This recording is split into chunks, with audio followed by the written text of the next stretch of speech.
Ang Pilipinas ngayon. Narito na ang pinakamainit na mga balita na nakalap sa bawat sulok ng bansa. Ihahatid sa bawat Pilipino saan man kayo sa mundo.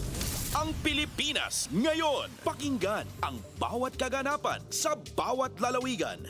Ito ang Pilipinas ngayon.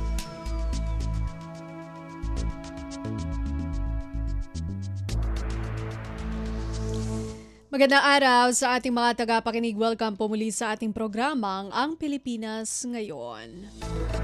Napapakinggan po ninyo saan mang bahagi ng mundo sa pamamagitan ng ating himpilang radyo, Pilipinas World Service ng Presidential Broadcast Service. Napapakinggan po tayo sa Radyo Pilipinas World Service audio streaming sa inyong mga PBS Evox receiver app at sa Radyo Pilipinas World Service official Facebook page at YouTube channel. Nagbabalik na rin po ang Radyo Pilipinas World Service sa shortwave radio. Napapakinggan po tayo sa ibayong dagat para sa ating mga kababayang overseas Filipino workers at seafarers sa mga sumusunod na shortwave frequencies.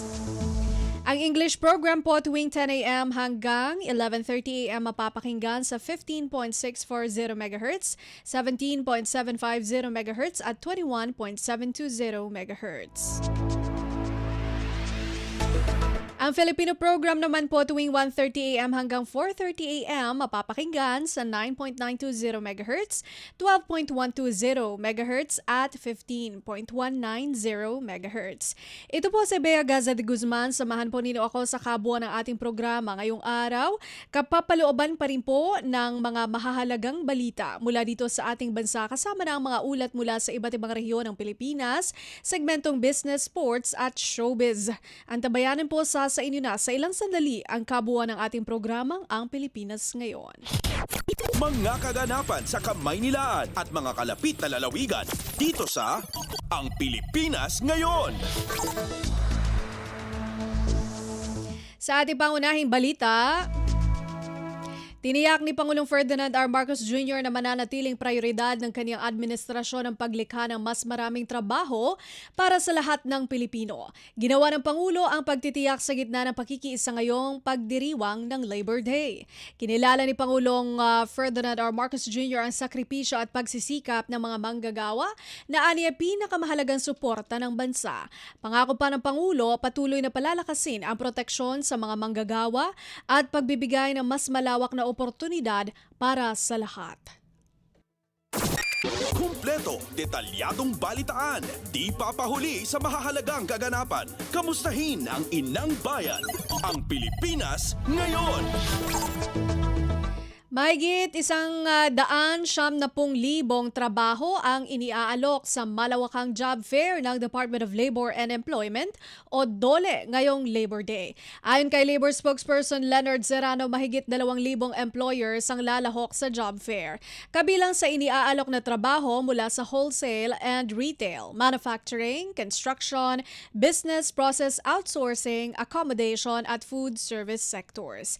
Ilan sa in-demand na posisyon ay stock clerks at sales associate para sa retail operations, production operators at production workers para sa manufacturing, karpentero, foremen at steelmen sa construction, customer service representative, barista at iba pa. Samantala, may 13 job sites ang DOLE sa Metro Manila na nag-aalok na mahigit 63,000 trabaho. Ayon kay DOLE Regional Director Attorney Sara Mirasol, bukod pa ito sa mahigit 11,000 na trabaho na iniaalok sa SMX Manila. Ang pinaka-main event po natin ay nandito sa SMX. We have around local employers, we have 70 and overseas employers, we have 9. So ang total vacancies po na available ay more than 11,000 po. But NCR po, we have more than 500 employers that is both local and overseas, and we have more than 63,000 vacancies. Si DOLE Regional Director Attorney Sara Mirasol. Pasada ng mga balita mula sa Pilipinas para sa mga Pilipino saan man sa mundo. Ang Pilipinas ngayon. Sa kaugnay na balita, Mahigit 3,000 trabaho sa iba't ibang bansa tampok sa ika-124 na Philippine Labor Day Job Fair ng Department of Migrant Workers o DMW. Detalye mula kay J. Mark Dagala.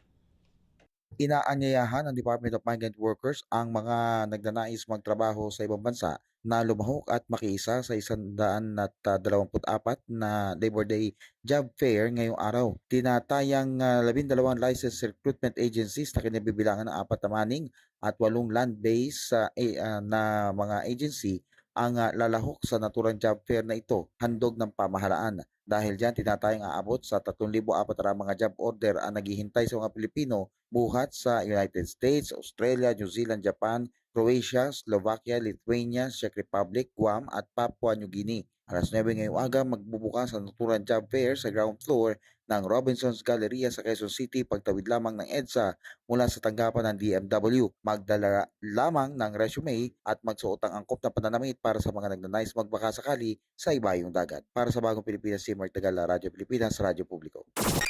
Kumpleto, detalyadong balitaan, di papahuli sa mahahalagang kaganapan. Kamustahin ang inang bayan, ang Pilipinas ngayon. Activated na ang full alert status ng buong hanay ng pambansang pulisya para sa pagdiriwang ng Araw ng Paggawa o Labor Day ngayong araw.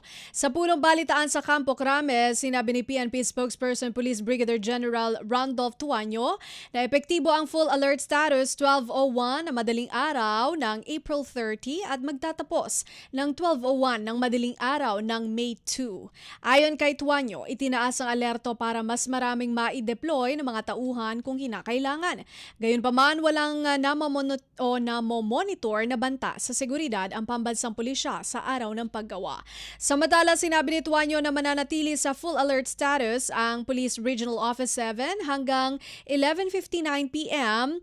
ng May 10 para matiyak ang seguridad sa ASEAN 2026. Isa po yan sa kadahilanan kung bakit inayangat po natin from heightened to full alert. Sinasabi po nito, full alert po ay magtatapos ng 12:01 midnight ng May 2. Pero mananatili po ang full alert status ng Police Regional Office 7 hanggat hindi natatapos yung ASEAN activities po doon. Si PNP spokesperson Police Brigadier General Randolph Tuanyo. Pasada ng mga balita mula sa Pilipinas para sa mga Pilipino saan man sa mundo. Ang Pilipinas ngayon. Quezon City Police District o QCPD nakaalerto ngayong araw ng Labor Day. Si Mary Ann Bastasa sa balita. Handa na ang Quezon City Police District sa pagpapatupad ng pinaigting na seguridad ngayong pagdiriwang ng Labor Day, May 1. Ayon kay QCPD Chief Police Brigadier General Randy Glenn Silvio, naka-full alert status na ang kanilang hanay simula pa kahapon, natatagal ito hanggang May 2. Nakadeploy na rin sa mga areas of concern ang kailang mga tauhan kabila ang Civil Disturbance Management Contingents, Anti-Criminality Units, Traffic Management Team, Emergency Response Units at iba pang security components na tututok sa pagpapanatili ng kaayusan at seguridad. Nakantabay rin ang District Reactionary Standby Support Force para agad na makaresponde sakaling kailanganin ng karagdagang puwersa. Pinaalalahanan naman ng General Silvio ang publiko na agad ipagbigay alam sa mga otoridad ang anumang kahinahinalang aktibidad o insidente sa pamamagitan ng Emergency 911 o sa QC Helpline 122. Mula sa Quezon City para sa Bagong Pilipinas, Mary Ann Bastasa, Radyo Pilipinas, Radyo Publiko. Kumpleto, detalyadong balitaan, di papahuli sa mahahalagang kaganapan. Kamustahin ang inang bayan, ang Pilipinas ngayon. Nananatili sapat ang pondo ng gobyerno para makapagbigay ng tulong ngayong May o ngayong may Middle East crisis. Iba't ibang kagawaran ng pamahalaan ang patuloy na nagbibigay ng subsidiya at assistance packages sa transport at agricultural sectors. Gayon din ang emergency cash forward aid para sa displaced workers bunsod ng krisis.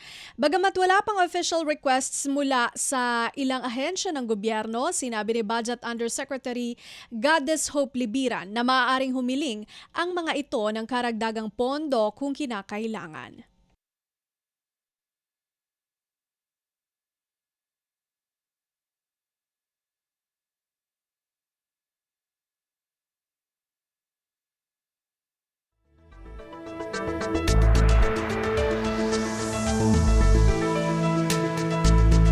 Hirit na dagdag pondo ng DOTR para sa pagpapatuloy ng Service Contracting Program Fuel Subsidy sa PUVs, pinag-aaralan ng pamahalaan. Ang ulat mula kay Raquel Bayan.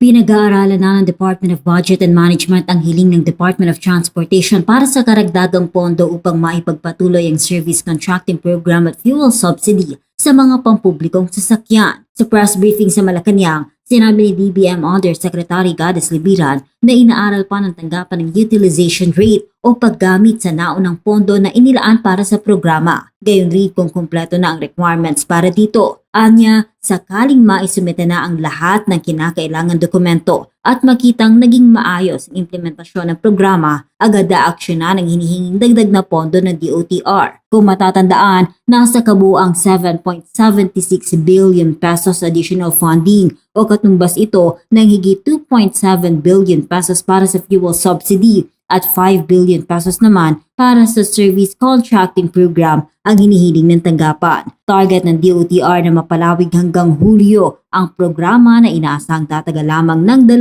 linggo. Ito po ay inaaral pa po siya ng aming bureau. Titingnan po niyan kasi syempre yung utilization rate nung prior release. And then titingnan kung kompleto po yung mga requirements nila. At kapag kompleto naman po yun at kung in order lahat ng mga documentary requirements at makita yung kung paano nila utilize yung budget. And then as I mentioned earlier, mabilis naman pong umaksyon ng DBM pagdating sa ganyan, lalo na kung meron naman po tayong available na pondong pagkukunan. Batay sa inisyal na pondo. Mula sa Malacanang para sa Bagong Pilipinas, Raquel Bayan ng Radyo Pilipinas, Radyo Publiko. Kumpleto, detalyadong balitaan, di papahuli sa mahahalagang kaganapan. Kamustahin ang inang bayan, ang Pilipinas ngayon. Gumawa na ng paraan ang Department of Social Welfare and Development o DSWD para maibsan ang posibleng epekto ng tumataas na presyo ng bilihin sa mga benepisyaryo ng Walang Gutom Program. Sa ilalim ng programa, may 3,000 pesos food credits sa pamamagitan ng EBT card ang ibinibigay sa mga benepisyaryo para makabili ng sa mga accredited na tindahan gaya ng bigas, mantika, itlog, gulay, prutas at manok. Ayon kay DSWD Walang Gutom National Program Director Camille Ann Taguba, dahil sa nararanasan ngayong price shock bunsod ng krisis sa Middle East, posibleng bumaba rin ang purchasing power ng mga walang gutom beneficiaries. Apektado rin na niya ang logistics ng accredited sellers sa programa, kabilang ang mga magsasaka. Bilang tugon, pinalalakas na ng DSWD ang koordinasyon sa iba't ibang ahensya para matiyakan sapat na supply ng pagkain at mapanatili ang stable na presyo, lalo na sa gitna ng umiiral na state of energy emergency. May mga ongoing din po tayong efforts at pag-usap nga po with other agencies gaya po ng World Food Program at iba pang agencies na pwedeng magbigay ng top-up para po mas lalo ngayong crisis, specifically for the crisis and for other upcoming mga, alam po natin, mga July, mga tagbagyo na, ganyan. So para masiguro na mas anticipatory measures po natin tinatawag. So amin din po yung work out, yan din po yung part ng design ng Walang Gutom Program. Si DSWD Walang Gutom National Program Director Camille Ann Taguba. Pasada ng mga balita mula sa Pilipinas para sa mga Pilipino saan man sa mundo. Ang Pilipinas ngayon.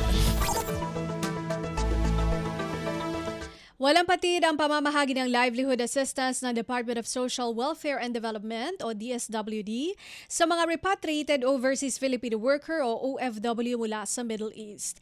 Ito ay sa ilalim ng Sustainable Livelihood Program kung saan kabilang sa maaaring matanggap ay ang 20,000 pesos cash grant na pampuhunan sa negosyo. Ayon kay DSWD Director Marife De Leon, mula sa 149 na nai-refer na repatriated OFWs, nasa 15 na ang nabibigyan ng tulong habang 21 ang kasalukuyang sumasailalim sa proposal processing. Kabilang sa mga negosyong pinapasok ng mga benepisyaryo ang buy and sell ng frozen goods, food vending gaya ng milk tea, street food at karinderya, pati sari-sari store at pagbebenta ng bigas at itlog. Paliwanag ng DSWD, hindi pa kalakihan ang bilang na natutulungan dahil kinakailangan munang sumailalim ang mga aplikante sa social preparation tulad ng entrepreneurship training bago mapondohan ang kanilang negosyo. Ito po kasi mga OFW natin, iba-iba po kasi ang lugar. So mahirap po talaga silang i-group. Kaya ang feasible po talaga sa kanila ay mga individual project lang po. So yun po, mga individual project po itong kanilang mga in-implement po na project. Iyan ang pahayag ni DSWD Director Marife De Leon.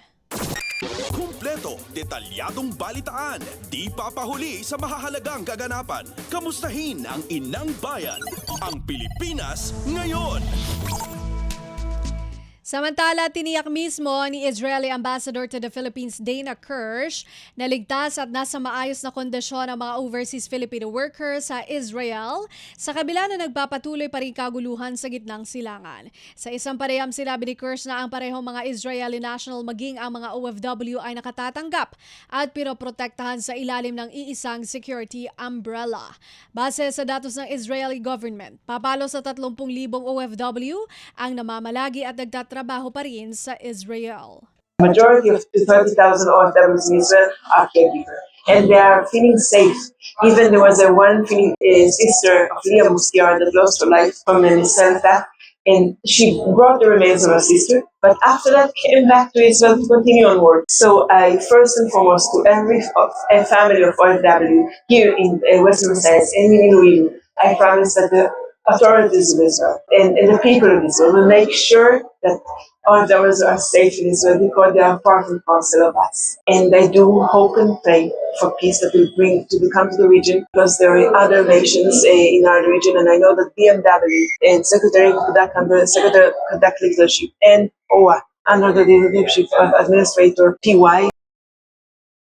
Yan ang pahayag ni Israeli Ambassador to the Philippines Dana Kirsch. Kumpleto, detalyadong balitaan, di papahuli sa mahahalagang kaganapan. Kamustahin ang inang bayan, ang Pilipinas ngayon. Itinuturong dahilan ng panibagong pagbaba ng halaga ng piso kontra dolyarang hindi pangkaraniwang lakas ng US dollar at na nagpapatuloy na tensyon sa Middle East. Ito ang pahayag ni DepDev Secretary Arsenio Balisacan na ipinaabot ni Palace Press Officer Attorney Claire Castro. Giit ni Balisacan, humihina ang piso dahil mas mabilis ang demand para sa dolyar kaysa sa supply nito habang tumaas din ang presyo ng langis at pagdepende sa imports. Tinukoy naman ni Balisacan ang mga dapat gawin ng gobyerno para suportahan ang local currency. First, it is the BSP, our central bank that has the institutional mandate to stabilize the peso and prevent excessive volatility. Its ammunition is sufficient to prevent excessive volatility. So yun po ang kasagutan, Secretary Balisacan. Iyan ang pahayag ni DepDev Secretary Arsenio Balisacan na ibinahagi ni Palace Press Officer Attorney Claire Castro. Pasada ng mga balita mula sa Pilipinas para sa mga Pilipino saan man sa mundo. Ang Pilipinas ngayon. Pinag-usapan ng mga senador ang mga paghahanda sa posibleng impeachment trial laban kay Vice President Sara Duterte. 10 sa 24 na senador ang dumalo sa naturang caucus kabilang sina Senate President Tito Soto, Senate President Pro Tempore Ping Lacson, Majority Leader Miguel Zubiri, Senators Risa Hontiveros, Loren Legarda, Lito Lapid, JV Ejercito, Camille Villar, Robin Padilla at Pia Cayetano. Ayon kay Soto, kung maaaprobahan ang impeachment sa Mayo 11, kinabukasan ito ay ipapadala sa Senado at sa May 13, pag-uusapan na o magsisimula ang Senado bilang impeachment court.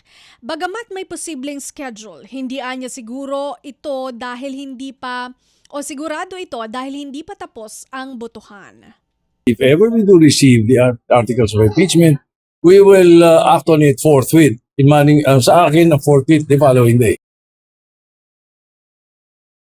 Samantala, iginiit din ni SP Soto ang kahalagahan ng timetable para sa pag-transmit sa kanila ng Kamara ng Articles of Impeachment laban kay Vice President Sara Duterte. The legislative body will be on break by June 5. So that will be both houses of Congress. But then again, the impeachment court is different from the Senate. So kailangan pag-usapan namin yung timetable.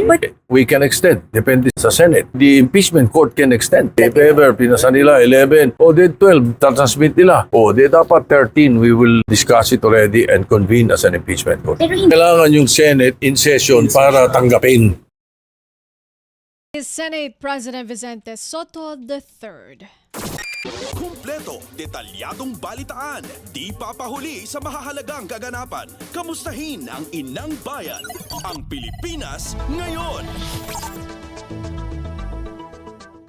Binigyan din ni Senate President Pro Tempore Ping Lacson na mahalagang maghanda ang mga senador na maging senator judges ng impeachment court lalo't hindi naman sila lahat ay may karanasan sa impeachment trial. Ilan lang kasi sa kanilang mga kasamahan kasama na siya at si Senate President Soto ang may aktual na karanasan sa isang impeachment trial.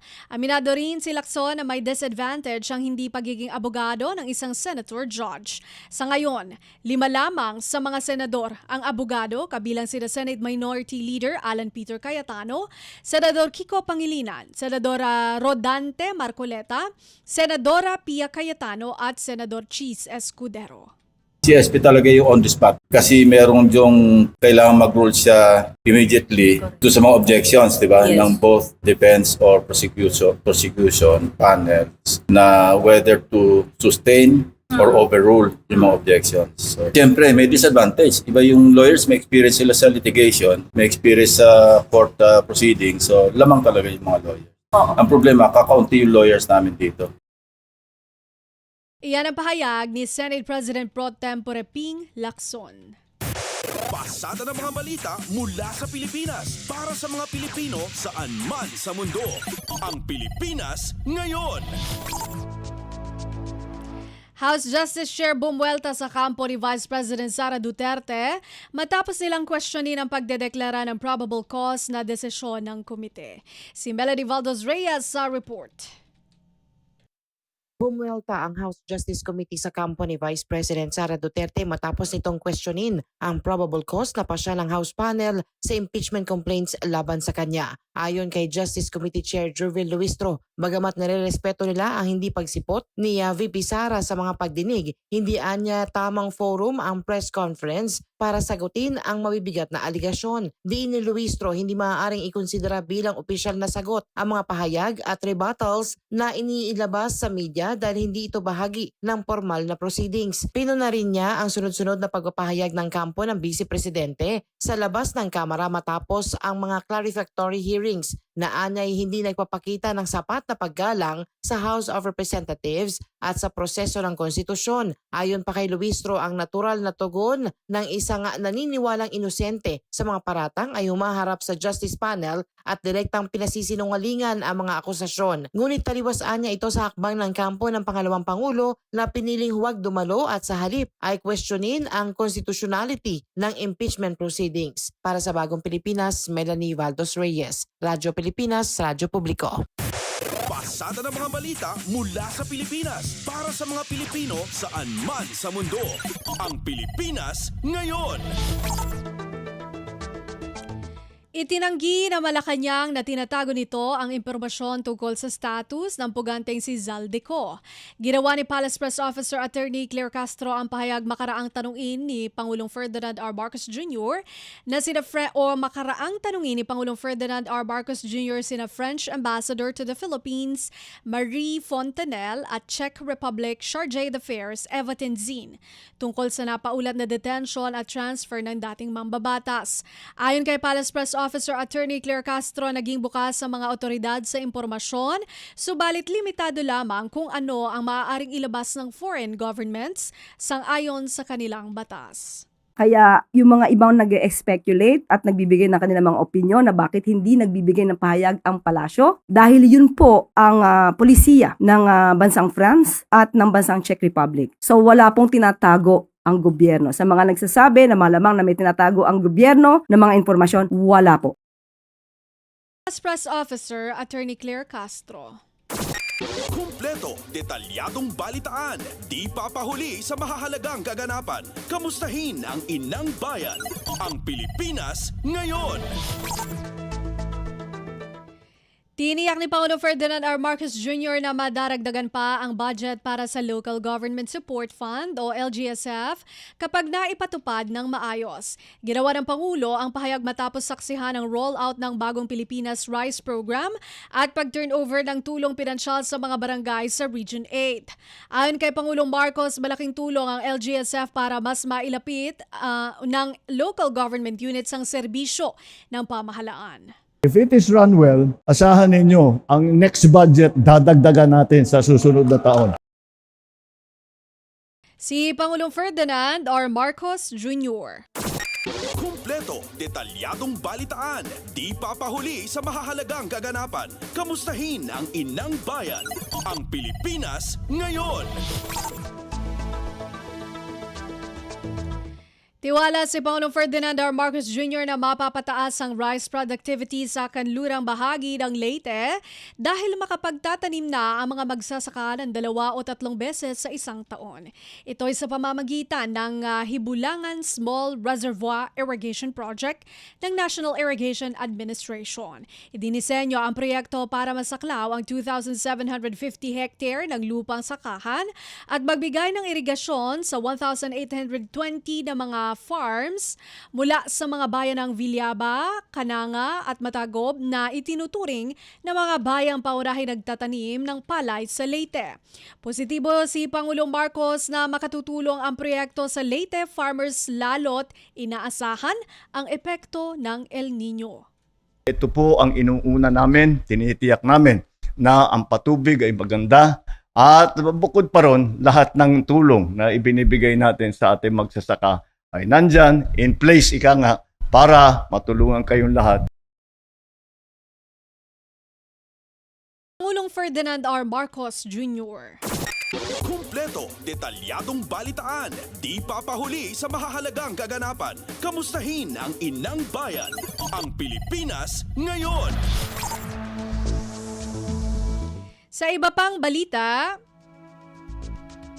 all systems go na ang lalawigan ng Cebu para sa hosting ng ika-48 Association of Southeast Asian Nations o ASEAN Summit na gaganapin ngayong darating na Mayo 7 hanggang 8.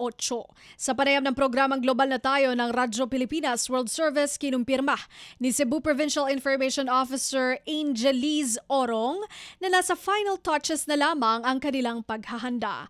Anya, dumating na rin sa lalawigan ng National Organizing Committee upang makipagtulungan sa mga lokal na pamahalaan. Inaasahang aabot sa 20,000 na mga katao ang dadagsa sa Cebu, kabilang ang mga delegado, tour groups at tinatayang 2,000 international media members. Kasama na rin dito ang law enforcement na ikakalat para sa seguridad ng malaking kaganapan. Bagamat Lapu-Lapu City, ang pangunahing host city, todo suporta rin ang mga karatig lugar gaya ng Cebu City, Mandaue at Cordova. Inaasahan kasing bibisita ang mga delegado sa iba't ibang bahagi ng probinsya para sa mga tour.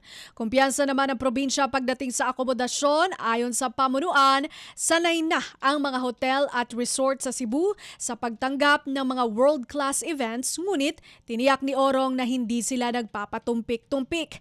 Nanawagan din ang pamahalaang panlalawigan sa kooperasyon ng komunidad upang mapanatili ang kaayusan at kaligtasan sa buong pananatili ng mga lider mula sa iba't ibang bansa sa Timog Silangang Asya. They're all set to go. We are very ready for the ASEAN Leaders Summit. Mga final touches na lang to make sure na safe lahat or ready na lahat. Most especially, number 1, security, because of course yung nga leaders yung pupunta dito. And then yung expected din na pupunta from other countries, including international media. And then meron pa pong syempre from Manila, from our agency, madami kaming na-expect. So, we're expecting around 20,000 na pupunta dito sa Cebu. Okay. Ready na po lahat ng hotels, lahat ng pagstayhan, and then everyone to including po talaga yung communities natin kasi we really need their help in making sure that this will be a very safe, secure, and peaceful ASEAN Summit. Cebu Provincial Information Officer Angelis Orong. Kumpleto, detalyadong balitaan, di papahuli sa mahahalagang kaganapan. Kamustahin ang inang bayan, ang Pilipinas ngayon. Sa kaunay na balita, ramdam na ang excitement sa buong lalawigan ng Cebu sa pagsisimula ng pagdating ng mga advance party at mga delegado para sa 48th ASEAN Leaders Summit na gaganapin sa Mayo 7 hanggang 8. Sa panayam ng programang Global na Tayo ng Radyo Pilipinas World Service, iniulat ni Cebu Provincial Information Officer Angelis Orong na marami na sa mga bisita ang kasalukuyang nakabilit sa mga itinalagang hotels at resorts. Binigyan diin ng organizing committee na ito ay isang pagkakataon para sa bansa na maipamalas ang ating world-class hospitality. Maliban sa diplomasya, malaking tulong din ito sa paglago ng turismo, lokal na ekonomiya at paglikha ng trabaho para sa mga Cebuano. Kasabay nito, humingi naman ng paumanhin at pangunawa ang lokal na pamahalaan sa mga residente dahil sa ipatutupad ng mga road closure sa ilang piling oras kung kailan dadaan ang mga delegado. Tiniyak ng gobyerno na limitado lamang ito upang hindi masyadong maperwisyo ang publiko. Nanawagan din ang lokal na pamahalaan para sa pakikilahok at kooperasyon ng bawat mamamayan sa pamamagitan ng pagpapanatili ng kaayusan at pagiging magiliw sa mga bisita. Malaki ang maiaambag ng bawat isa sa tagumpay ng nasabing pandaigdigang pagtitipon. Ang ating ding world-class hospitality, kilala naman po tayo niyan. Yeah. Pero yun talaga ang gusto natin i-focus din ang mga tao natin so that people would talaga, they would know and tell other people or their countrymen na talaga, oh, let's go to Cebu because yun nga, we've experienced world-class hospitality. We're very grateful for this opportunity for Cebu. We are looking forward to showing a world-class hospitality. We're asking lang po a bit of patience siguro sa ating fellow Cebuanos or whoever will be in Cebu, especially in Lapu-Lapu area in the next few days, especially during the May 7 and 8 Leader Summit, na may a little bit of inconvenience lang, road closures in certain times, hindi naman po whole day, but certain times where the delegates will be passing. So we'll ask them talaga a bit of patience, but again, yun ang talaga, the bigger picture of it talaga is the effect of the ASEAN Summit, and we're very excited na makita yung effect nito again sa ating tourism, sa economy, sa employment. Cebu Provincial Information Officer Angelis Orong. Kumpleto, detalyadong balitaan, di papahuli sa mahahalagang kaganapan. Kamustahin ang inang bayan, ang Pilipinas ngayon. Pilipinas nominado bilang nangungunang diving spot at beach destination sa Asia. Mag-uulat si Hazel Morada Esguera. Muling kinilala ang Pilipinas sa international tourism stage matapos makatanggap ng nominasyon bilang Asia's leading dive destination to World Travel Awards 2026. Target ng bansa na maiuwi ang ikawalong sunod na panalo na layong ipromote ang mayamang marine biodiversity, nagagandahang coral reefs at world-class dive experiences sa Palawan, Cebu, Negros Oriental at iba pang diving spots sa bansa. Bukod dito, nominado rin ang Pilipinas bilang Asia's leading beach destination 2026 dahil sa mapipino at mapuputing buhangin at crystal clear na karagatan na patok sa mga lokal at dayuhang turista.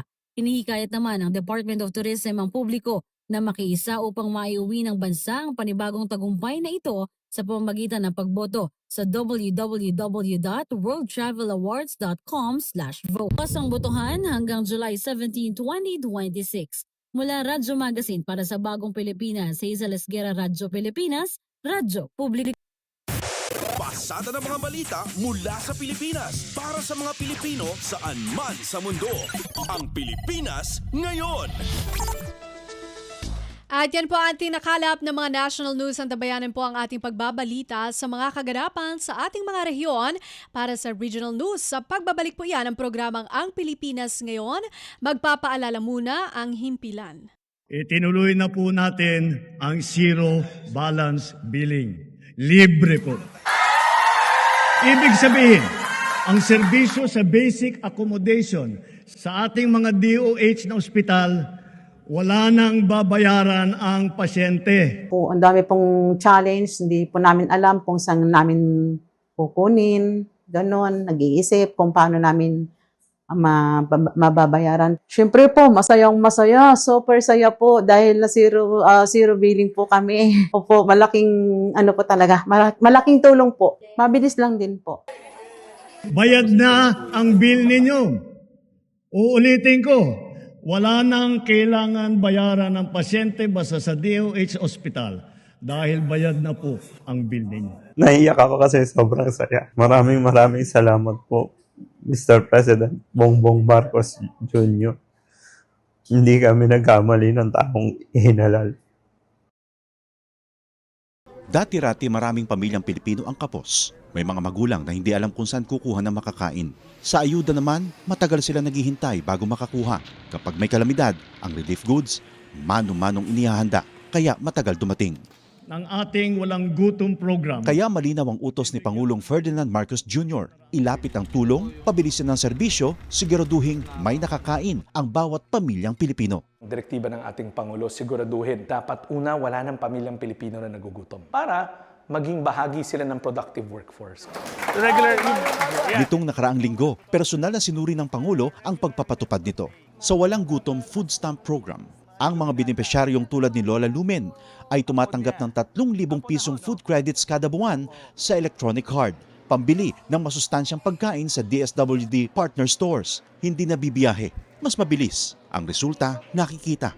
Mga masusustansyang pagkain ang agad na iuwi. Meron na ring balansyado na nutritional value ang binibigay, lalo na sa mga bata. Sa 4Ps o Pantawid Pamilyang Pilipino Program, pinadali na rin ang pagkuha ng ayuda. Kung dati oras ang ginugugol sa biyahe, ngayon nasa cellphone na. Mas diretso, mas sigurado. These are the underserved areas. Walang branch ng bangko. Lahat ginagawa natin para maging madali para sa kanila, makuha nila yung mga cash benefit nila. Sa oras naman ng sakuna, mas mabilis na rin ang responde dahil sa mas maayos na paghahanda at mass production ng relief goods. Kung dati ilang araw ang hinihintay, ngayon sa loob na lang ng ilang oras na ipadadala na ang tulong. Ito ang malinaw na resulta. Mas mabilis na serbisyo, mas malapit sa tao at mas nararamdaman sa araw-araw. Sa buong bansa, tuloy-tuloy ang trabaho.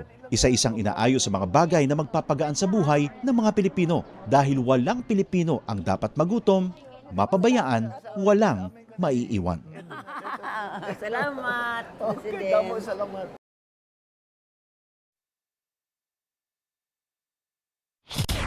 Balita mula sa lalawigan sa bawat rehiyon ng ating bayan. Dito sa Ang Pilipinas Ngayon. Narito na po ang mga balita para sa ating regional news ngayong araw na ito. Mahigit 600 tourism workers ng Kalinga na apektado ng energy crisis nabigyan ng pansamantalang trabaho sa ilalim ng TUPAD program ng Department of Labor and Employment o DOLE. Magbabalita si Amelia Bumatnong ng RP Tabuk. Nasuro kinamagasot at tourism workers ti Kalinga ang apektado ti energy crisis, iti may papaayan ti emergency employment, babaan iti tulong panghanap buhay sa ating disadvantaged o displaced workers, wano tupad program iti Department of Labor and Employment, wano DOLE. Panggap ti programa ang masuportaran dagiti tourism workers, ang apektaran iti pagbirukan da, gapu iti bimabaan iti tourism activities, a resulta iti nangato a presyo ti krudo. Dagiti beneficiaryo kat pakaibilangan iti indigenous weavers, bead makers, community tour guides, homestay and food service personnel, cultural performers, craft workers, tattoo artists, pasalubong providers, transport operators, kenda dumapay. Sigun kini Supervising Tourism Operations Officer Lorraine Ngawi, dagiti listaan ti beneficiaryo kat nagapu iti local government units ngayon endorso ni Governor James Ituba iti DOLE Kalinga. Iti sidong titupad, makipasat dagiti beneficiaryo iti short-term community-based work iti 10 ingana 30 aldaw, ang mabayadan base iti minimum wage per day iti rehiyon. Kinuna ni Ngawi, iti nasaong assistance kat may sa kadagiti immediate interventions para iti sektor ti turismo. Kastapay anay propose ti daduma short-term interventions kas iti fuel subsidies, rice assistance, ken paningipaay ti material kits para ti artisan, iti energy crisis mitigation plan iti probinsya. Manipo DZRK Tabuk, Amelia Bumatnong para iti Radyo Pilipinas World Service. Balita mula sa lalawigan sa bawat rehiyon ng ating bayan. Dito sa Ang Pilipinas Ngayon.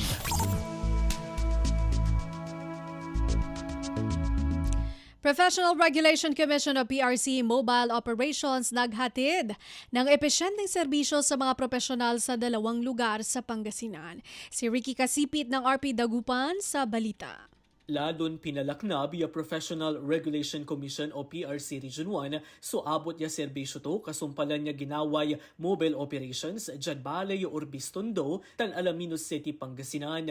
Jadwaran nanduruman aktibidad walay dagup ya 1,432 ya transaksyon so naiproseso 1,004 at Alaminos City tan 428 at or Bistondo ya mangipapatnag ya tagaya partisipasyon niya sari profesional tan maabig ya operasyon. Sa gagala ya sa inisyatiba at sa pangiasinggar at saray serbisyo ya PRC at saray profesional tan saray mangipipilalak ya magmaliw ya profesional. Diyan pa maglay ya mobile services nabawasan so pangkaukulan na saray kliyente ya man biyahe pen mas mapresmet ya na proseso iray dokumento ra. Unang opisina sa pangipaaksab ya programa at maabig tan epektibo lapud ng kakasakayo kooperasyon ya intiron grupo. Manlalapud RP Dagupan City, Pangasinan aya si Ricky Kasipit para the Radyo Pilipinas World Service. Balita mula sa lalawigan sa bawat rehiyon ng ating bayan. Dito sa Ang Pilipinas Ngayon.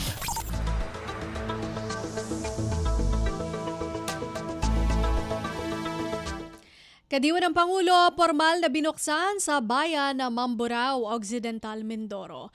Ang detalye mula kay Mayor Formaran ng RP Lucena.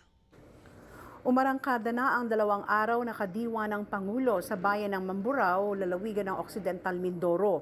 Ayon sa pabatid ng PIO Occidental Mindoro, maghahatid ng mga murang bilihin at serbisyo ang programa ng kadiwa, hindi lang sa Mamburao kundi sa mga kalapit bayan nito. Mabibili sa kadiwa ang iba't ibang mga produktong agrikultural sa mas murang halaga at tamang presyo. Nakasuporta sa kadiwa ng Pangulo ang iba't ibang ahensya ng pamahalaan upang matsak na maipagkakaloob sa taong bayan ang serbisyo publiko na dapat nilang matanggap. Ang programa ay mula sa pagtutulungan ng Office of the President sa pamamahala ni Pangulong Ferdinand Marcos, DA, DTI, DOLE, DILG, DSWD, kasama ang pamahalaang panlalawigan ng Kanlurang Mindoro sa pangunguna ni Governor Eduardo Gadiano at Mamburao Mayor Ike Almero. Para sa Bagong Pilipinas, May Formaran, Radyo Pilipinas, Radyo Publiko Lucena. Balita mula sa lalawigan sa bawat rehiyon ng ating bayan. Dito sa Ang Pilipinas Ngayon. Mobile Health Service ng Philippine Coconut Authority o PCA nagpaabot ng serbisyo sa malalayong mga barangay sa Santa Margarita, Samar. Narito ang report ni Charmaine Perito Balvez ng RP Calbayog. Umabot na sa probinsya ng Samar ang Mobile Health Service 2026 sa Philippine Coconut Authority Region 8 kundiin ginbuhat ang ikasiyam nga deployment sa Barangay 5, Santa Margarita.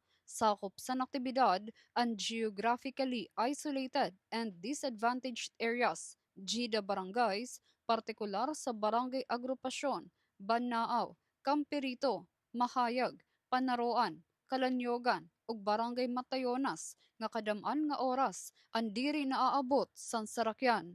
Naghatag libre nga serbisyo medikal, lakip ang konsultasyon, medisina ug bitamina, dental services sugad san bunot ug cleaning, laboratory tests sugad san CBC nga urinalysis, pati ECG, X-ray, ultrasound ug eye check-up nga may libre nga salamin.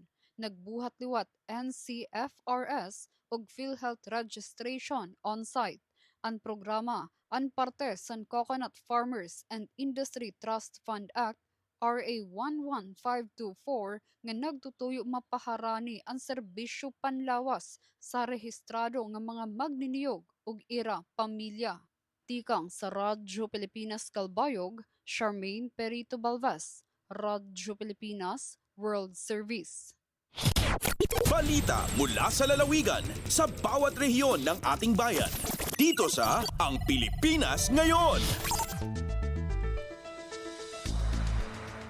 Bamboo tree planting sa Tandag pinalalakas ang kahandaan sa kalamidad at pangangalaga sa kalikasan.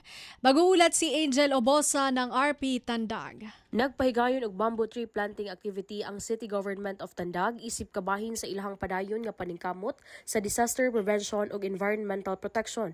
Gipangunahan sa administrasyon ni Mayor Roxanne Pimentel ang kalihukan gihimo sa Barangay Maitom sa yung buntag kagahapon uban sa aktibong partisipasyon sa City Disaster Risk Reduction and Management Office ug sa Office of the City Environment and Natural Resources. Sumala sa mga opisyal ang maong inisyatibo nagtinguha sa pagpalig-on sa ecological balance ug pagdasig sa sustainable nga mga solusyon aron makapukunhod ang risgo sa kalamidad. Gilauman usab nga pinaagi niini mapalambo ang mas lunhaw ug lig-on nga komunidad alang sa umaabot nga mga henerasyon. Padayon usab ang panawagan sa lokal nga gobyerno sa publiko nga suportahan ang mga kalihukan nga nag-atiman sa kinaiyahan ug nagpalig-on sa kaandaman batok sa mga kalamidad. Gikan diri sa Radyo Pilipinas Tandag, kini si Angel Obosa alang sa Radyo Pilipinas World Service. Balita mula sa lalawigan sa bawat rehiyon ng ating bayan. Dito sa Ang Pilipinas Ngayon. Dalawang pamilya na naapektuhan ng masamang panahon tinulungan ng Ministry of Social Service and Development o MSSD Hulo. May report si Eloisa Muhammad ng RP Hulo. Magtuig kaya pasampay si Ministry of Social Services and Development o MSSD Hulo, ina muna tatabangan hadwa kamataan amuin kialuhan bay. Mapuas kialayaran sina kahoy ina bay nila da si mangi timpo sinhula kaano yaon si Chulubak Barangay Asturias Holo Sulu. Hababaan sin Emergency Relief Assistance Program sin MSSD magtuyan na karihil muna lagi biya na sin kitchen kits, hygiene kits, jerrycan, iwan welfare goods amin aon kawantag 5 kilo bukas, canned goods, iwan instant coffee in MSSD pa mga affected family.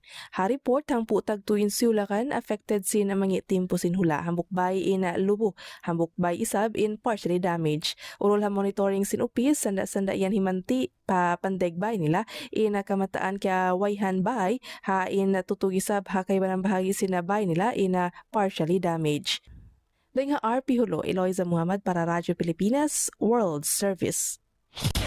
Balita mula sa lalawigan sa bawat rehiyon ng ating bayan. Dito sa Ang Pilipinas Ngayon.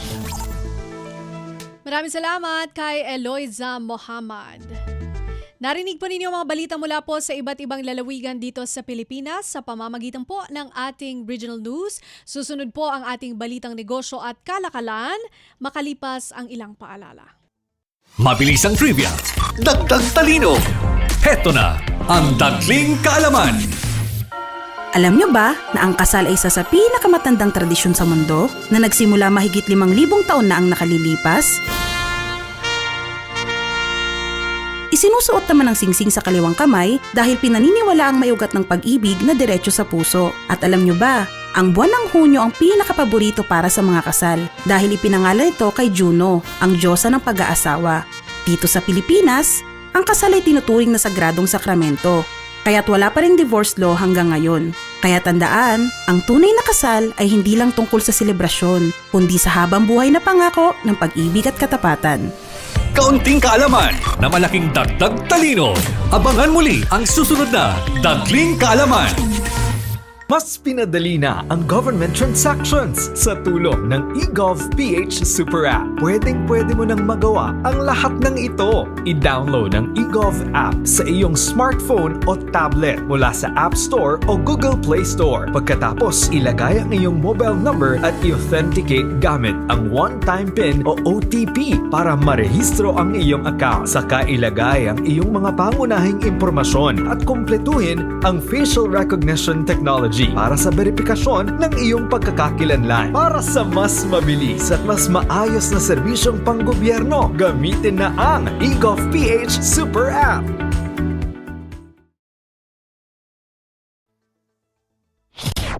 Lagay ng ekonomiya, kalakalan, negosyo at iba pa. Atin ang alamin dito sa Ang Pilipinas Ngayon. Narito na po ang ating balitang negosyo at kalakalan. Tumaas pa ang presyuhan sa Abril ayon sa Bangko Sentral ng Pilipinas o BSP. Inaasahang umakyat ang inflation sa 5.6% hanggang 6.4%, mas mabilis kaysa sa 4.1% noong Marso at posibleng pinakamataas mula noong 2023. Sabi ng BSP, mas tumindi ang inflation risk dahil sa mas mahal na petrolyo, bigas, isda, karne, kuryente at sa patuloy na paghina ng piso. May bahagi ang ginhawa mula sa mas murang gulay at prutas pero hindi sapat para pigilan ang pagbilis ng presyo. Patuloy din binabantayan ng BSP ang tensyon sa Middle East dahil maaari itong magpataas pa ng presyo ng langis at iba pang bilihin. Itinaas din ng BSP ang inflation outlook para sa taong 2026 at 2027 sa 6.3% at 4.3%, parehong lampas sa 4% ceiling. Kapag natupad ang 2026 forecast, ito ang magiging pinakamataas mula pa noong taong 2008. Ayon kay analyst Jonathan Ravelas, maaaring tumaas ang April inflation pero mas mababa sa taya ng BSP, mga 5% dahil sa mahal na pagkain, transportasyon at summer demand. Sinabi rin niyang ang kamakailang 25 basis points rate hike ng BSP ay tutulong mag-angkla ng inflation expectations para maramdaman ang epekto nito ng may kaunting delay. Naniniwala si Ravelas na mananatiling lampas sa 4% ang inflation sa mga susunod na buwan. Kaya posibleng may dagdag pang pagtaas ng interest rates depende sa galaw ng pagkain, langis at inflation expectations.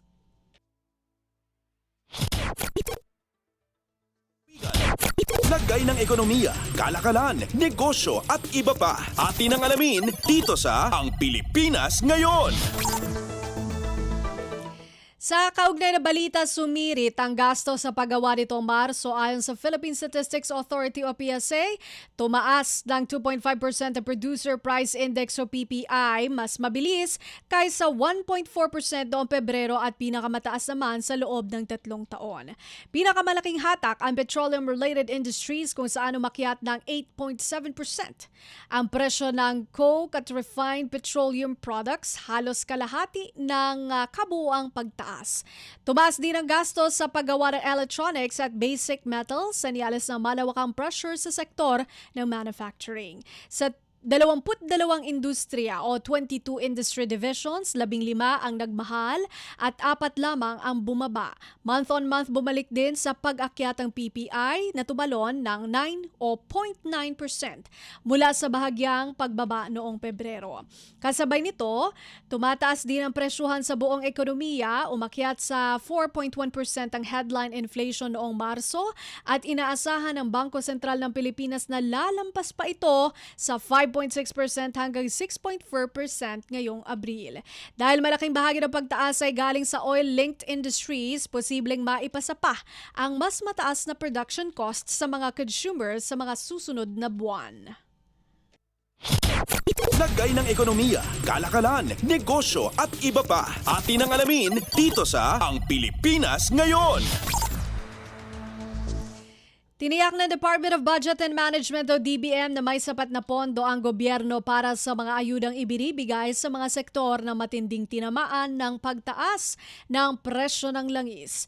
Tuloy-tuloy ang paglalabas ng ayuda para sa transport at agriculture habang naghahanda rin ang Department of Labor ng cash for work para sa mga manggagawang naapektuhan sa krisis sa Middle East.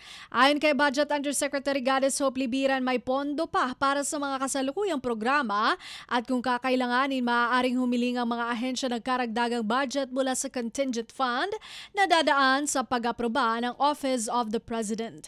Sinabi rin ni Libira na wala pang formal na hiling mula sa mga implementing agencies para sa dagdag na pondo kahit na pag-usapan na ang posibilidad ng pagpapalawak ng assistance. Patuloy namang ni-review ang hiling ng Department of Transportation para ipagpatuloy ang service contracting at fuel subsidies. Inilunsad na rin ng DBM DBM ang Unified Package for Livelihoods Industry, Food and Transport o Uplift microsite kung saan makikita ng publiko ang mga hakbang ng gobyerno para maibsan ang epekto ng pagtaas ng presyo ng langis, lalo na matapos ang tensyon at sagupaan sa pagitan ng US at Israel laban sa Iran na nakaapekto sa daloy ng langis sa Strait of Hormuz.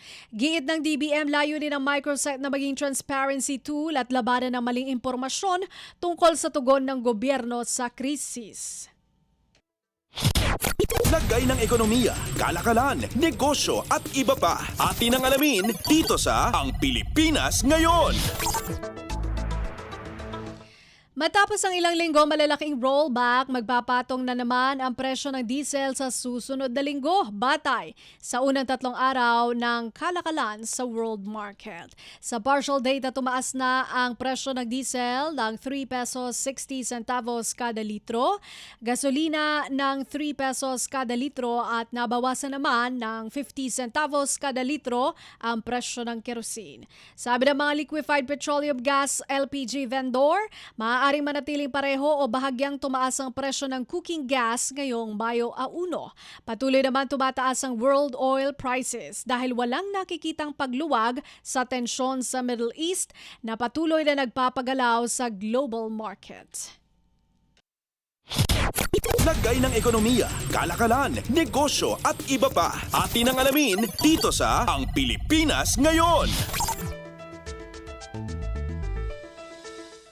Nag-remit ang Basis Conversion and Development Authority o BCDA ng 5.7 billion pesos sa Bureau of the Treasury ngayong taon para pondohan ang mahalagang infrastruktura at serbisyong panlipunan.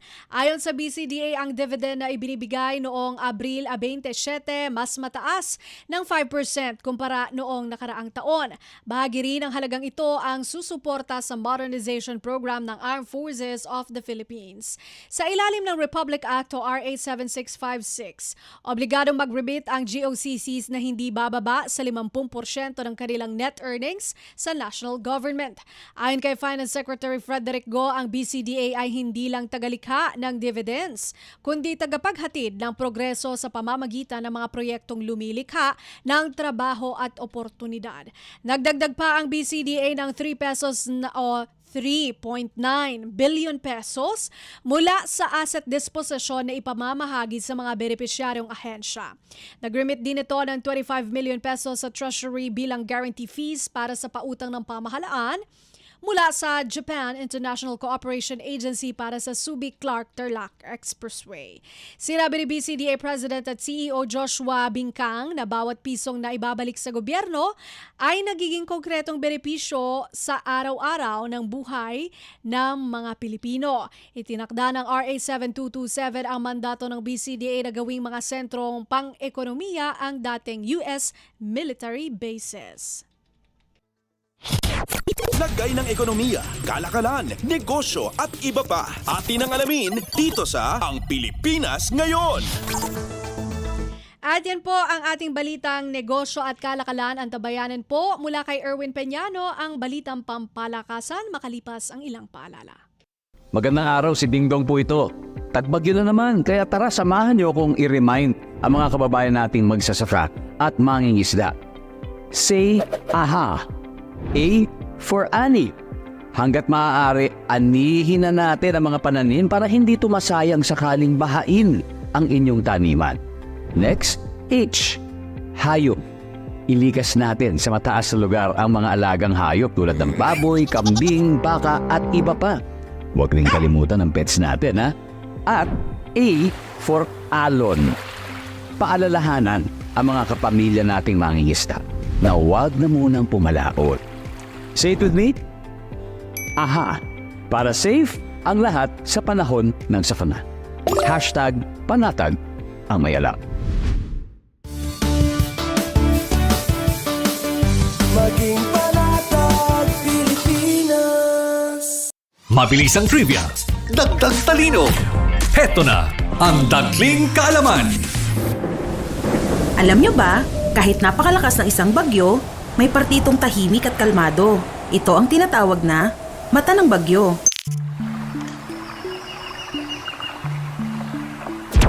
Pero, huwag magpaloko.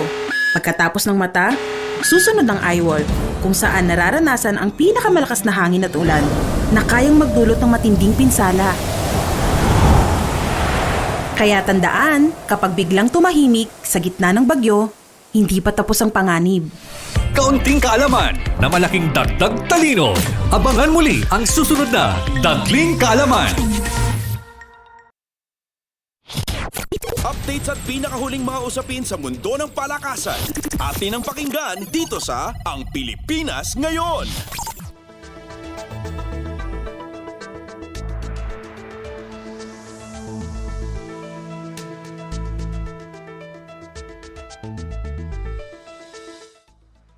At nagbabalik po ang Pilipinas Ngayon. Para naman sa sigwada ng mga may init na sports balita, unahin natin ang volleyball.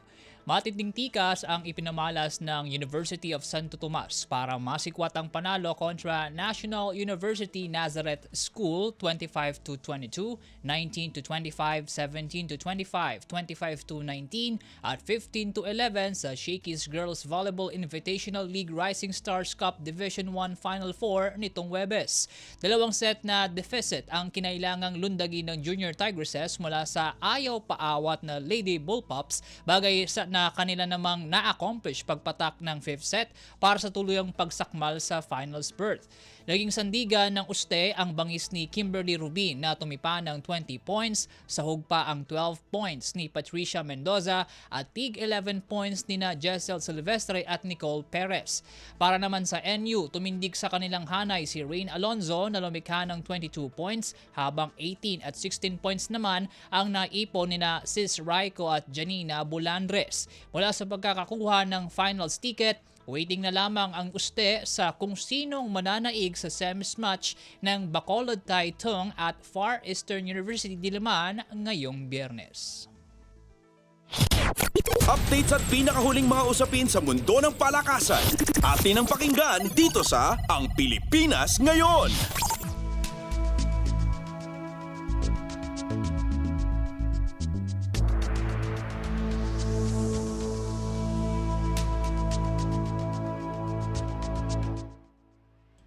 Samantala mula volleyball, lipat naman tayo sa basketball. Tangka ng Hinebra na maisampa ang sarili sa pakikipag-agawan sa number 1 spot buwad sa pagdispatcha sa Meralco ngayong araw sa nagpapatuloy pa rin na PBA Season 50 Commissioner's Cup. Tanga ng 5-game winning streak, susubukan ng Gin Kings na makasingit sa leading seed kaagaw ang NLEX at Rain or Shine na kapwa meron ng 8-2 record sa liga. Sa kabila ng malinaw na goal ng kanyang team, sinusubukan naman ni Gin Kings head coach Team Co na itimon ang tuon sa pagpapanatili ng magandang habits kaysa habulin ang bango ng sunod-sunod na panalo. Anya, mas mainam pa rin ang consistency lalo na sa final stretch ng eliminations. Inaasahan pa rin magiging frontliners ng Hinebra ang power trio na sina Justin Brownlee, Scotty Thompson at RJ Abarientos, gayon din ang suporta ni na Stephen Holt at Japeth Aguilar. Hindi naman magpapadaig ang Bolts na expected ng magbabalandra kina Marvin Jones, Chris Newsome at CJ Cancino para sa asam na 6-3 record at pakikipag-agawan ng pwesto sa TNT. Nakatakdang magsalpukan ang Hinebra at Meralco alas 7:30 ng gabi, ang ikalawa sa doubleheader ng liga ngayong araw matapos ang bakbakang Phoenix Fuel Masters sa tropang 5G bandang alas 5. Updates at pinakahuling mga usapin sa mundo ng palakasan. Atin ang pakinggan dito sa Ang Pilipinas Ngayon.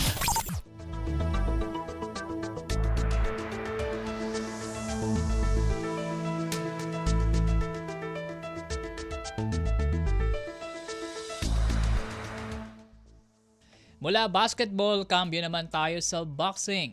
Nanaig bilang kauna-unahang kampiyon ng PBO Super Flyweight Division si Jumel Magramo matapos na dominahin ang kapwa Pinoy boxer na si Marco Jan Rementizo. Sa bakbakang main bout ng ikatlong Pacquiao Elorde Awards Night sa Okada, Manila, kapwa ay pinamalas ni na Magramo at Rementizo ang kanilang tibay at determinasyon na siyang nagpahanga sa mga manunood. Bagaman ibinuhos ni Rementizo ang lahat ng makakaya, namutaway pa rin ang pagiging dominante ng Parañaque native na si Magramo, kaya naman unanimous ang hatol ng mga hurado para ipagkaloob sa kanya ang inaugural title.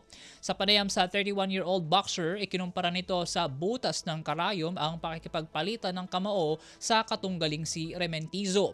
Hinikayat din niya ang iba pang mga boksingero na patuloy na magsumikap upang makamit ang hangad. Updates at pinakahuling mga usapin sa mundo ng palakasan. Atin ang pakinggan dito sa Ang Pilipinas Ngayon.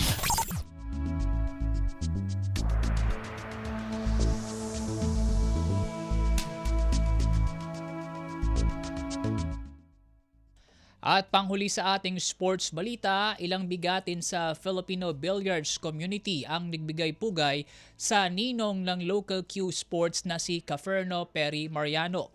Sa pahayag ng world champion na si Carlo Biado, ipinaabot nito ang taus-pusong pagluluksa sa namayapang alamat na anyay gumabay sa kanya mula sa mga una niyang pagsargo sa billiards. Nagpasalamat din si Biado kay Mariano mula sa paniniwala nito sa kanyang kakayahan, kalaki pang pag-aalay ng dasal para sa pagkamit ng hustisya. Samantala, bukod kay Biado, may kanya-kanya ring mensahe ang iba pang Pinoy Q Masters, gaya ni na Dennis Orcolio, Ronnie Alcano at Johan Chua. Nakaisa ang tatlo sa pagdadalamhati ng Filipino billiards community, kaakibat ang kani-kanilang pasasalamat kay Ninong Perry. Kasama naman ang Sharks Billiards Association, binigyang parangal naman ni Hedley Mariano ang kanyang ama sa social media na anyay humubog at naging sandalan ng maraming Filipino Q talent sa lokal man o pandaigdigang kompetisyon. Martes nang masawi si Perry Mariano, gayon din ang kanyang driver matapos na tambangan ang kanilang sinasakyan sa Quezon City. Patuloy ang investigasyon ng mga otoridad hinggil sa pumamaslang habang dumarami pa ang panawagan ng agarang hustisya para sa mga nasabing biktima. Updates at pinakahuling mga usapin sa mundo ng palakasan. Atin ang pakinggan dito sa Ang Pilipinas Ngayon.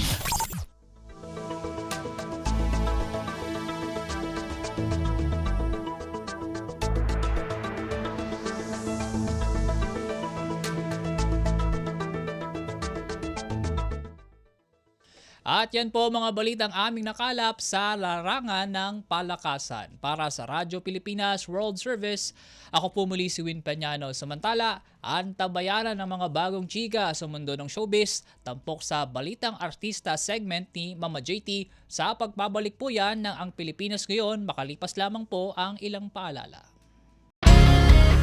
Paano nga ba mag-register para magkaroon ng schedule sa Bagong Pilipinas Presidential Action Center?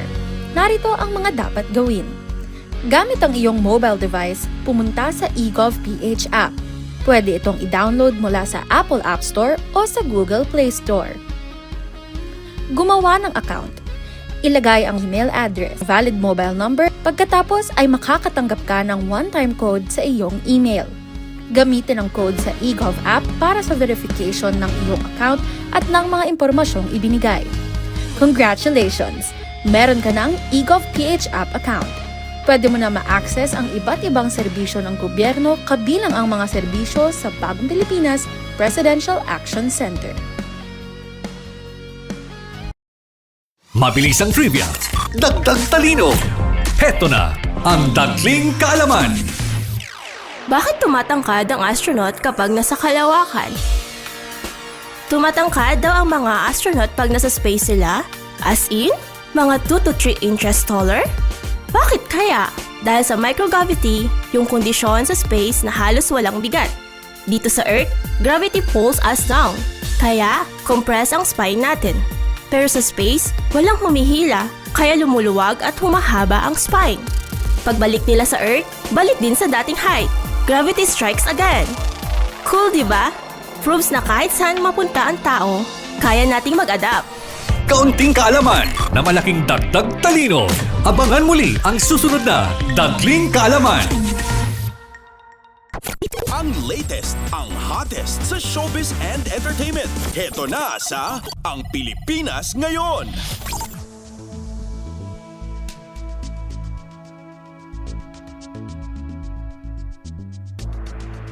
Nagbabalik ang programang Ang Pilipinas ngayon at halo magandang araw sa ating mga chismoso at chismosang nag-aabang ng mga trending na balita sa mundo ng showbiz. Ito na ang ratsyada ng ating mga chika.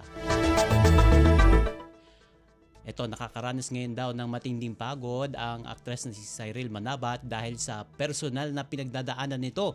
Kaya nagdesisyon siyang magpahinga mula sa trabaho o itinatawag nga na mental health break. Sa isang social media post, naging emosyonal si Cyril ng kanyang ibahagi na hindi madali ang naging mental health break niya nung hiningi niya ito. Lalo na dahil sa kanyang busy schedule. Ngunit malaking tulong ang suporta, pangunawa at malasakit ng mga taong nasa paligid niya upang makabagong muli. Napagtanto rin niya na ang tunay na lakas ay hindi sa pagharap sa problema ng mag-isa lamang, kundi ang pagkilala daw sa pangangailangan ng tulong mula sa iba. Nagpasalamat din si Cyril sa kanyang mga kaibigan, katrabaho at maging sa mga taga-suporta niya na naging sandigan niya sa panahong siya ay dumadaan sa matinding paghihirap. Umani naman ng matinding positibong komento at mga mensahe mula sa fans at kapwa niya artista sa industriya ang kanyang naging social media sharing. Ang latest, ang hottest sa showbiz and entertainment. Heto na sa Ang Pilipinas Ngayon.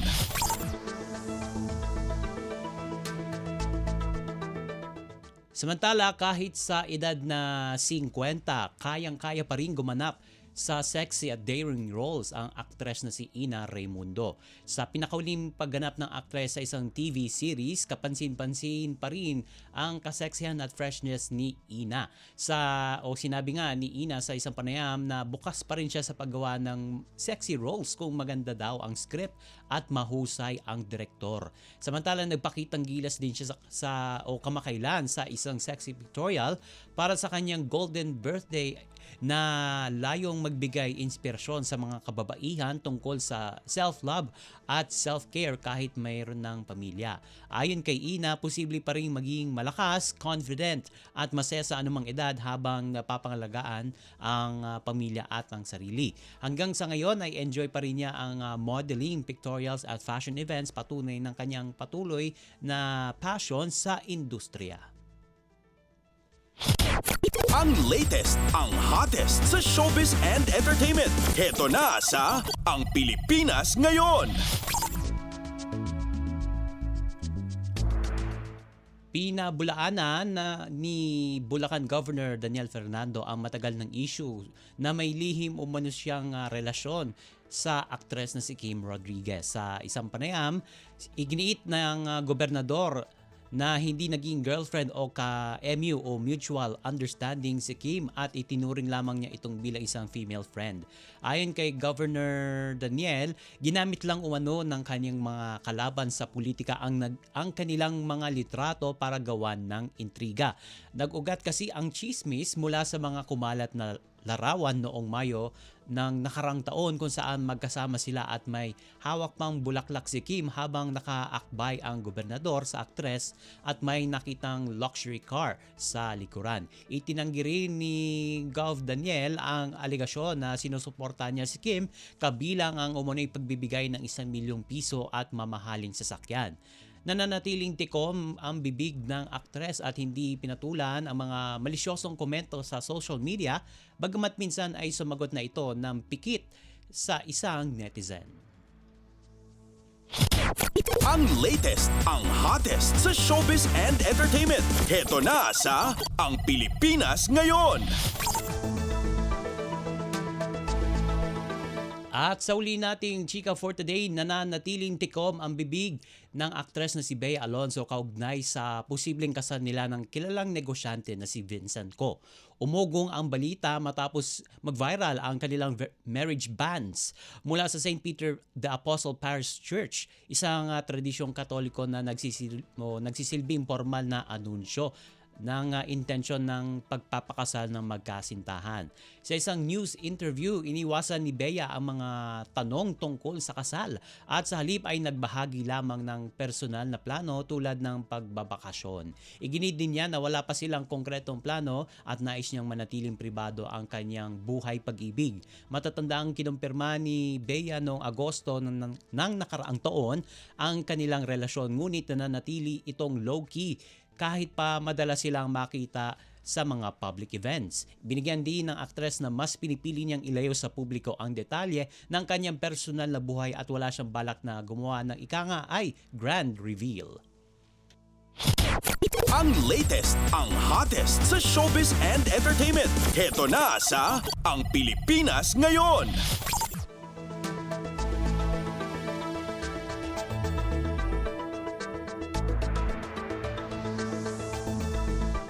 At wala na po tayong sapat na oras para sa ating balitang artista. Maraming salamat po mga kachismis sa pakikinig sa aking mga chika for today. Ako po, si Mama JT para sa Radyo Pilipinas World Service. Nagbabalik na po si Bea Gaza de Guzman. Ang latest, ang hottest sa showbiz and entertainment. Heto na sa Ang Pilipinas Ngayon.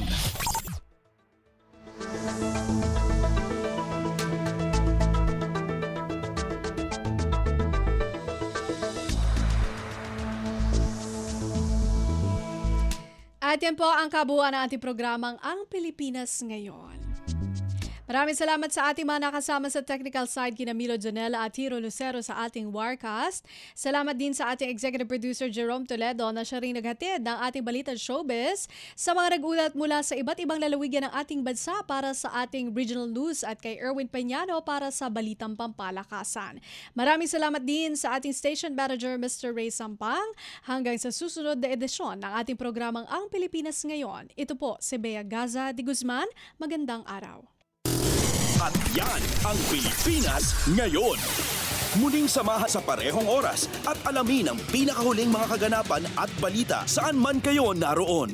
Ang Pilipinas Ngayon.